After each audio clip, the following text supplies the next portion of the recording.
Extérieur, c'est là que ça se passe, dans cet écran, avec Manu qui est là. Bonjour Manu, aujourd'hui on va parler de billard. Vous êtes à Bondu. Bondu, c'est à côté de Lille, hein, évidemment. Oui, c'est juste à côté de Lille. Bonjour Thibaut, bonjour à tous.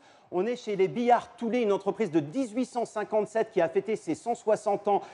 C'était l'an dernier. Alors, je vous invite à regarder la casse. Je suis en compagnie de Christophe Lambert, champion du monde en double de billard Black Ball 8 Pool. Bonjour Christophe. Bonjour Emmanuel. Alors, on fait la casse? Allez, on fait la casse. On regarde si ça s'annonce être une belle partie aujourd'hui.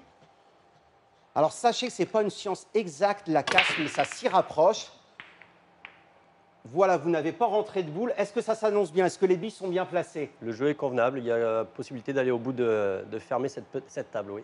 Très bien, merci beaucoup. On vous fait la visite de l'entreprise et en fin d'émission, on revient ici, on va faire une démonstration. Allez, à tout de suite, le rendez-vous est pris. Merci Manu, on se retrouve dans un instant. Un petit Manu qui nous attend. Dans ce grand atelier finalement de conception et de fabrication de billard à Bondu, à côté de Lille, Manu.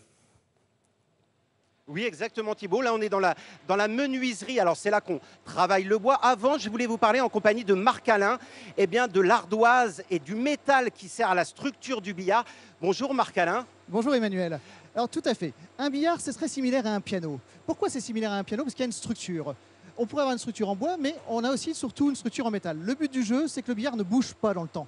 Alors pourquoi ne bouge pas dans le temps? Le métal, c'est quelque chose qui est beaucoup plus dur, qui est beaucoup plus dense et qui ne va pas bouger, qui ne va pas vivre. Donc un châssis métallique. Sur ce châssis métallique, on va boulonner les ardoises, on va les rectifier et après, on va habiller la mariée. Alors habiller la mariée, c'est quoi? C'est venir mettre du bois. Ça va être du bois massif, ça va être du médium qu'on va stratifier. Tout est possible. D'accord, je reviens un instant sur l'ardoise. L'ardoise, ça existe depuis quand? Et en fait, c'est utilisé, il n'y a pas mieux en fait comme matériau maintenant? Alors, comme vous le disiez tout à l'heure, ça fait 150, ça fait 200 ans qu'on fabrique des billards. Ouais. On a commencé avec des fonds en bois, comme du parquet. Après, Ouais. ça a évolué sur du marbre. Ouais. Et aujourd'hui, c'est de l'ardoise. Alors pourquoi c'est de l'ardoise? Parce que ça se rectifie très très facilement. Et surtout, c'est très dense. C'est une densité de 4, de 5, alors que du marbre, ce serait une densité que de 2,7. Et cette densité va procurer de l'inertie et donc du retour dans les effets. Comme vous verrez tout à l'heure Christophe jouer, il n'y a pas de hasard dans le billard. Qu'est-ce que filme Jean-Marie? Cette machine, elle est très moderne. C'est elle qui fait les décors, ou alors c'est la structure même du billard? Vous allez voir dans la production d'un billard, un gros 50% de la production est industrialisée. Là, c'est une machine en 5 dimensions, en 5 axes. Elle va aller chercher à chaque fois l'outil qu'elle a besoin. Oui. Et la moitié du billard va être complètement fait automatiquement. C'est plus précis que l'homme? Alors, c'est pas le même concept. C'est-à-dire que là, il y aura zéro faute, il y aura zéro erreur, mais pour autant, l'homme va toujours finir le manuel pour avoir quelque chose complètement sur mesure. C'est-à-dire qu'on s'amuse toujours à dire à un client, si vous voulez un billard rouge, des pieds roses, un tapis violet et finir en Swarovski en marquant I love maman, une machine ne pourra jamais le faire. D'accord, très bien. On va avancer, on va aller voir. Alors, c'est marrant parce qu'on voit le contraste entre la modernité et là, c'est un billard ancien. Alors, vous savez, ça c'est extraordinaire. Là, on est sur des billards qui ont 150 ans, qui vont être complètement remis au goût du jour. Alors, on va les décaper pour retrouver un chêne brut. On va les transformer en américain, parce qu'à l'époque, c'était du billard français. On va venir mettre un tapis moderne. On va redonner une vie à ce billard. Et ça, c'est très régulièrement des billards qui vont partir à 10 000 km d'ici. D'accord. On est à l'opposé d'un billard très design. Qu'est-ce que demande la clientèle en majeure partie? Est-ce que c'est des billards anciens, restaurés comme cela, ou alors c'est plutôt du moderne? Il y a les deux. On va avoir un gros 50% de très moderne, de contemporain, de design, mais on a aussi toute une grande partie de vintage. Et c'est très drôle parce que du vintage, on se dirait tiens, ça part dans des maisons relativement anciennes, et pas du tout. Figurez-vous que souvent, ça part dans des lofts, ça part dans des maisons très très modernes. Alors, on est passé très rapidement, mais ici, on est en train de travailler des plateaux, des tables, des porte-plateaux. En fait, quand on les vend en France, on a souvent des problématiques de place. Et pour aller à l'encontre de cette problématique de place, on va transformer le billard en table et on va manger sur le billard. Très bien. Et ça, c'est extraordinaire. Alors, on va aller voir Jonathan. Jonathan qui est en train de travailler. Son métier, c'est ébéniste à Jonathan et on va voir qu'il travaille le bois à la main. Voilà. Alors, pardon. Bonjour, Jonathan. Bonjour. Qu'est-ce que vous faites actuellement? Alors actuellement, je fais la finition du cadre de bande. Comment ça se fait? Alors donc le cadre sort de la numérique, donc moi je l'assemble et ensuite je viens faire une finition à la ponceuse excentrique et après je fais les raccords de moulure dans les... Tout se fait à la main? Quasiment tout à la main, oui. Très bien, merci. On va aller voir un peu plus loin. Et si on fait très attention, il y a Oui. une particularité sur le cadre. Là, on est sur du noyer massif. Tout à l'heure, à l'introduction, on était sur une finition en sapin vieilli Oui. qui partait en Suisse. Le En fait, premier billard qu'on a vu, l'idée, c'est exact. vraiment de travailler sur toutes les finitions au choix du client. Mais l'âme du billard que Jonathan va travailler, ce sera toujours une âme très dense pour se donner un maximum de chances que le bois ne bouge pas. Alors, on va aller voir David maintenant. Vos essences de bois, elles viennent d'où? Alors, ça peut venir de partout. Si on travaille sur du chêne, ça va venir de France. Si on travaille sur de l'acajou, on peut en avoir en France, mais c'est surtout souvent dans des pays africains. Le noyer, ça va être du noyer de France. On essaie de travailler un maximum avec des bois français. On est ce qu'on appelle EPV, Entreprise du patrimoine vivant. Merci David. Pour conclure, qu'est-ce que vous faites là? Bonjour. Bonjour, je suis en train de finir d'emballer un billard fini. Alors, c'est quel type de billard? Il est composé de médium et rhabillé d'un stratifié. D'accord, c'est un billard qui se vend bien, ce modèle-là, Ça, c'est Marc-Alain? un billard qui va très très bien fonctionner pour les clubs de billard, pour les bowling, pour les cafés. C'est le billard de café nouvelle génération, donc remodernisé, et on va s'amuser à mettre de la LED, à mettre de la musique intégrée. On est dans du billard high-tech. Merci beaucoup, messieurs. On se retrouve dans quelques instants, Thibaut. On va aller dans les cabines de peinture, on va aller voir les baby-foot et les billards anciens. A tout de Allez, suite. ok, à tout de suite Manu, on se retrouve dans un instant. Soyez les bienvenus ici sur ce plateau. Hop, on enchaîne et nous voici donc à Bondu en direct avec vous Manu. Deuxième étape de cette visite avec la peinture. Oui, ça y est, Thibaut, on va peindre. Eh ben, figurez-vous que c'est un baby-foot parce que les billards, tous les font également des baby-foot. Vous faites des baby-foot depuis combien de temps à Marc-Alain? Ça fait 5 ans qu'on s'est lancé dans le baby-foot, et donc on le fait avec Mathieu Debuchy, le joueur de foot. Pourquoi les baby-foot? Parce qu'on reste tout à fait dans le concept de la convivialité. Et quelqu'un qui fait une salle de jeu avec un billard, eh ben c'est très sympa d'avoir un baby-foot. On reste dans le tandem du jeu, du ludique. Alors, cette cabine de peinture, qu'est-ce qu'elle a de particulier? On est dans du hors poussière. Et l'avantage, c'est qu'on peut faire de la laque. On est vraiment dans de la carrosserie automobile. On peut faire vraiment du très design. D'accord, c'est une demande des clients? C'est une demande des clients. Plus ça avance, plus on veut du moderne, plus on veut du contemporain. Et ce genre de cabine permet vraiment de faire des choses très très design. Alors, on va prévenir Jean-Philippe qu'on sort parce que ça va faire un petit appel d'air. On y va. Bonne journée, Jean-Philippe. Merci. Et on va aller voir les baby-foot qui sont juste à côté. Absolument. Mais juste avant, je voulais que vous me parliez de ces caisses. Ces caisses, c'est pour l'export, c'est ça? Aujourd'hui, on a à peu près la moitié de notre production pour le marché français et l'autre moitié pour le marché export. Donc tout ce qui va partir à l'étranger va être mis en caisse, Oui. va prendre le bateau ou l'avion. L'avion si les clients le veulent plus rapidement.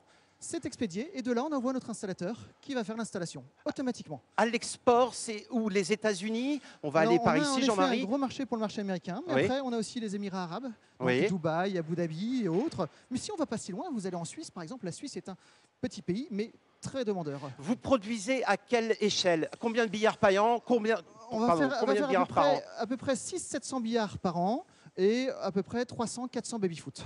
300-400 baby-foot. Et Alors- l'idée, c'est vraiment que chaque modèle soit complètement sur mesure. On essaye vraiment, vous le verrez d'ailleurs, chaque baby-foot doit être différent. Le client choisit vraiment ce qu'il souhaite.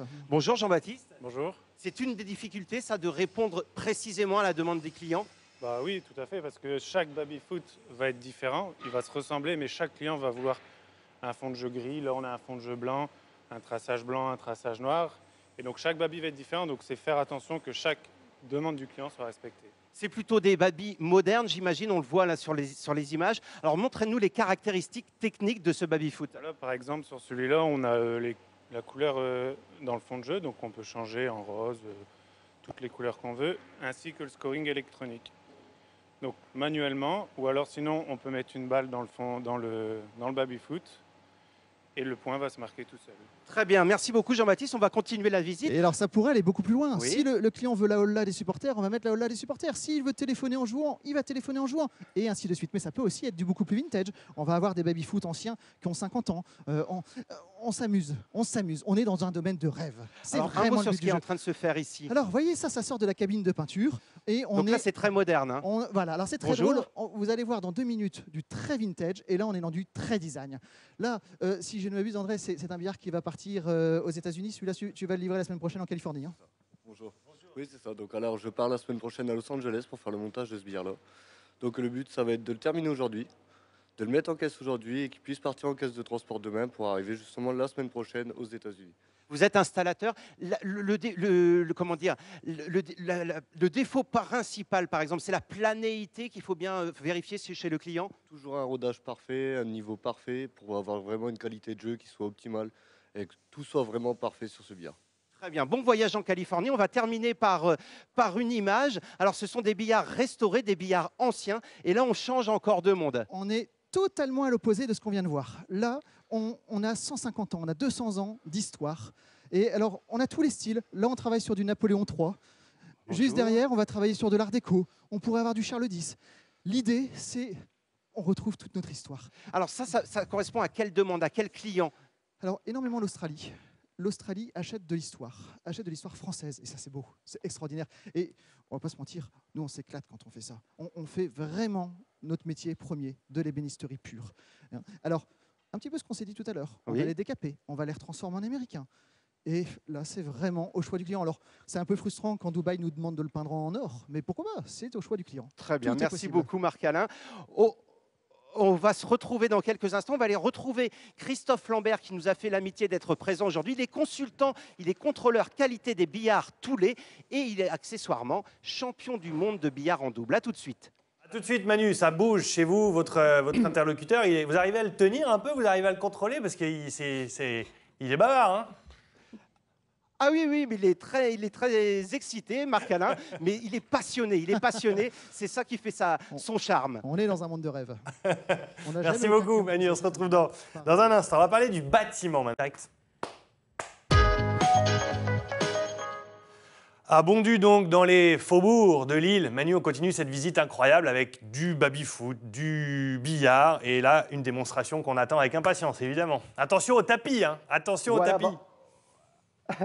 Je vais jouer si Christophe Lambert me laisse la possibilité de jouer parce que vous savez, en fait, il va enchaîner les coups et il est possible qu'il fasse, qu'il me batte à plat de couture. C'est même certain, sans doute. On va aller voir ça. Alors, on y va, Christophe.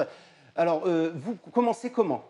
Alors, je fais une lecture de table, vite fait. Donc, je regarde quel schéma de jeu je vais entreprendre. C'est-à-dire qu'une bille, je vais la rentrer, essayer de replacer à chaque fois ma bille blanche pour essayer de finir la table le plus rapidement possible. D'accord, donc on calcule, il faut anticiper. Exactement. Là, par exemple, j'ai joué la première ici avec un carreau. C'est-à-dire que la blanche va prendre la place de la bille. Voilà, très bien, pour qu'elle replace. Pour qu'elle soit replacée pour cette bille-là. Après, je vais anticiper de jouer celle-ci, pareil, en carreau pour jouer celle-ci après. D'accord.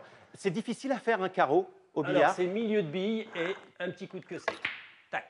D'accord, limite un petit effet rétro. Légèrement en effet rétro pour reculer, oui, exactement. Parlez-moi de votre actualité en tant que champion de France de billard black ball, c'est-à-dire c'est le 8 poules, hein, c'est ça? Exactement, le terme aujourd'hui a évolué, il s'appelle le black ball. Avant c'était le 8 poules qu'on retrouvait souvent dans les bars, dans les bistrots, dans ces choses-là, c'était un endroit très convivial. Oui. Donc, alors votre actualité, c'est quoi? Vous allez bientôt faire les championnats de France, bientôt les championnats du monde? Alors, la saison des championnats de France vient de démarrer. On a fait une première étape. Et là, au mois de novembre, on part pour remettre notre titre de champion du monde. C'est tous les 2 ans, le championnat du monde. Là, ça se passe en Angleterre. Moi, je vais remettre mon titre en double avec Roger Dumortier, où nous avons gagné ce titre, et avec l'équipe de France, dont je suis capitaine. D'accord. Allez-y, continuez. Paris 2024, on parle du billard à Paris 2024. Ça s'annonce bien? Alors, il y a vraiment une candidature qui est très travaillée. On espère, forcément, ça serait vraiment exceptionnel pour le billard en général. Donc nous, en tant que joueurs de billard, mais même pour le commerce autour du billard. D'accord, très bien. Là, vous pensez que vous pouvez faire la table entièrement? D'ailleurs, on dit comment quand vous faites une table complète? Alors, une fermeture de table. Une fermeture de table. On ouvre une table par la casse et une fermeture, c'est qu'on finit sans que notre adversaire ait l'occasion de jouer un coup. On parlait de la casse tout à l'heure. C'est ce qu'il y a de plus aléatoire dans le billard? Alors, oui, aléatoire, oui et non. Parce qu'en fait, il n'y a pas de science exacte pour rentrer une bille. C'est ce qui fait encore le charme de toute façon de ce jeu. Si tout était positionné, donc tout le monde finirait à chaque fois la partie. Là, le but, c'est vraiment d'essayer de casser le plus fort possible, essayer d'avoir une chance qu'une bille rentre, mais surtout, ce qui est le plus important, c'est d'essayer de maîtriser la bille blanche, parce qu'à très haut niveau, si vous mettez la bille blanche dans un trou, c'est une pénalité. Donc l'adversaire a un tir gratuit, donc il va, entre guillemets, enlever le petit problème qui pourrait le déranger sur la partie, et il va finir certainement à 90% la table. Alors, on s'apprête à finir à clôturer la table. Oui. Allez-y. Alors, je vais devoir changer un peu mon schéma de jeu parce que je me suis mal replacé sur cette bille-là. Donc, je vais avoir un coup un peu plus difficile, une distance, mais si on s'applique, ça peut rentrer. D'accord, et là, c'est replacé. Alors, c'est replacé. Il me reste encore la une bille grise à jouer et la 8 en dernière. Marc Alain, vous êtes toujours avec nous. C'est important, c'est moderne, c'est comment dire, ça correspond au goût du client d'avoir des billes grises, des billes mauves, etc. C'est très important. En fait, aujourd'hui, un billard qu'on va mettre chez un particulier va servir, allez, peut-être 2 soirs dans la semaine, mais tout le reste du temps, il doit être esthétique. Oui. Donc, imaginez qu'on va travailler la déco du billard, mais qu'on va oublier de travailler la déco des billes. Oui. Bon, on a raté une partie de l'esthétisme du billard. Donc, on va toujours travailler le choix des couleurs des billes par rapport au mur, par rapport au sol, par rapport à tout l'esthétisme de la pièce. Alors, vous faites aussi des billards qui font table de ping-pong. C'est une volonté du consommateur également? L'idée, on en parlait tout à l'heure, de la convivialité. Donc, c'est d'avoir en effet un plateau ping-pong, c'est d'avoir des plateaux poker, c'est d'avoir X modes de jeu qu'on va venir rajouter sur le billard, de ne pas s'arrêter qu'au billard. D'accord. Christophe, quand la partie se termine, vous enchaînez, vous cassez à nouveau la partie suivante? Oui, alors tout dépend, en compétition, tout dépend la distance de jeu. Là, par exemple, en France, on joue en 7 parties gagnantes. Donc là, par exemple, j'avais fini les 7 billes grises et la bille noire, j'aurais mis 1 point. Il aurait fallu encore que j'en gagne 6 pour gagner le match. Très bien, merci beaucoup à tous les deux. Très bon championnat du monde à Merci. vous. On se retrouve dans le mot de la fin dans une autre salle du showroom. On vous explique tout ça dans quelques minutes. À tout de suite. Manu, je résiste pas à un truc. Est-ce que vous pouvez au moins essayer de faire rentrer une boule sous les conseils du champion de France? Allez. Allez, je vais essayer juste de rentrer une boule. Alors, comment on se place? Déjà, moi, je mets mes mains comme ça. Ah, ben c'est bien déjà. C'est bien. On voit que ça a déjà taquiné un peu la bille. Hein. Et ben voilà, là, je vais positionnement essayer. de la bille Bon, là, blanche. ça paraît simple, mais on va voir ce que je vais donner, ce que ça va donner. Allez. Bah, bravo. Yeah, Voilà, bravo. Bien joué. Merci. Parfait. À tout de suite, Thibaut. Merci beaucoup, Manu. Merci. Mot de la fin avec Manu, qui est, je ne sais pas où il est. Manu, j'arrive pas à reconnaître.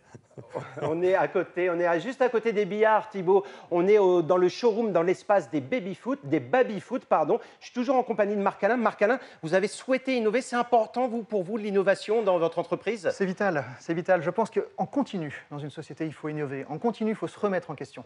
Surtout quand on est une entreprise centenaire. Une entreprise centenaire, c'est ancré d'habitude. On a le droit à la phrase « on a toujours fait comme ça ». Et on a toujours fait comme ça, c'est terrible. Si une société n'innove pas, je pense qu'un jour ou l'autre, de toute façon, elle aura une problématique. Et dans nos métiers, le billard marron tapis vert, ça ne répondait plus aux tendances. Donc il a fallu innover, et c'est la même chose pour un baby-foot. Un baby-foot jaune avec un piétement rouge en plein milieu de salon. Eh ben, pendant qu'on voit ces images où on voit le super baby-foot contemporain, je vous propose qu'on termine par une petite partie de baby-foot. Eh ben, c'est merveilleux. Allez, c'est parti. Hop. Voilà, demain, je vous annonce le programme. Demain, on ira à la Sécu à Lille et on vous fera découvrir cette résidence d'artistes. vas-y, Et ouais, voilà, ça se magnifique. termine sur un but. À demain à la Sécu à Lille. On voit qu'il y a eu des entraînements au bar devant le lycée, Manu. Hein. Ça se voit, ça se sent, ça. Mais non, mais non. Merci beaucoup. Rendez-vous À demain, demain, bien Thibaut. évidemment. Un petit coup d'œil sur la... Et on vous présente le contrôle qualité des billards Toulet. Je suis en compagnie de Marc Alain. Bonjour Marc Alain. Bonjour Emmanuel. Alors, vous avez recruté un champion du monde de billard pour cette opération. C'était important pour vous? Et bien sûr, dans une société, le poste le plus important, c'est le contrôle qualité. Il faut contrôler ce qui rentre et ce qui sort dans une société. Donc, avoir un champion du monde comme Christophe, qui connaît tout sur le billard et qui va pouvoir vérifier absolument le moindre détail, c'est vital. Christophe, bonjour. Qu'est-ce que vous allez contrôler sur ce billard? Alors là, on est sur un billard qui est prêt à partir. J'ai déjà fait en amont, j'ai contrôlé l'ardoise, ce qui est la partie en dessous où on vient mettre le tapis. Là maintenant, il est vraiment prêt à l'emballage. Donc là, je vais venir vraiment vérifier les petits détails de finition des griffes où on peut avoir, par exemple, ici on a un petit liseré, il faut qu'il soit bien en axe, qu'il n'y ait pas une agrafe qui dépasse. Ici, vous avez une petite partie en moquette qui vient assourdir le son. Et là, je vois sur le billard, il y a une option LED. Hop, je viens appuyer, bien vérifier que tout se passe bien sur ce billard. Parlez-moi de votre actualité en tant que champion du monde dans le double de billard. Eh bien là, la saison sportive vient de redémarrer. Je pars au championnat du monde au mois de novembre, Ça se passera où? en Angleterre, à Bridlington. Merci beaucoup, messieurs. Merci à vous. Merci. Demain, 9h50 le matin, sera à la Sécu à Lille, une résidence d'artistes où il y a une superbe exposition actuellement. À demain.